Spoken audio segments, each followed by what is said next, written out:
यावेळेला मात्र पॉइंटच्या डोक्यावरून एक जबरदस्त शॉट पाहायला मिळतोय. अप्रतिम फटका आल्या आल्या इथे आपले इरादे स्पष्ट करतोय उमर. डीप पॉइंट बाउंड्री यांच्या बाहेर हा उत्तुंग आसमानी षटकार सोबत. यावेळेला मात्र down the ground over the umpire Z. आणखीन एक मोठा फटका, आणखीन एक चौकार येतोय.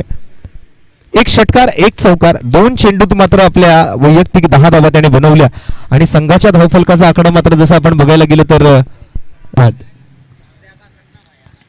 सुंदर फटका पाहायला मिळतो. 2 खेळाडूंच्या मधून मात्र जागा शोधली आहे आणि 4 धावा. ताईंचं स्वागत मात्र या चौकारासोबत केलं जाते. भव्य स्वागत म्हणावं लागेल.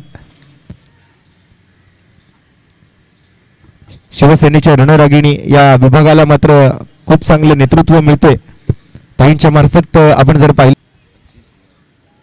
यावेळेला पुन्हा एकदा कडक शॉट, लाजवाब फटका over the bowler head, over the umpire head, straight down the ground, सीधी बॅट, नो बकवास, 6 धावा.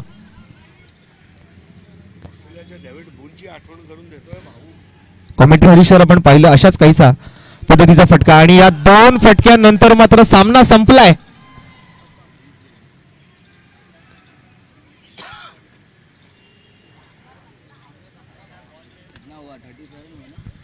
सामना विजेता ठरलाय तो संघ आहे अर्थात अमोल दादा पवार.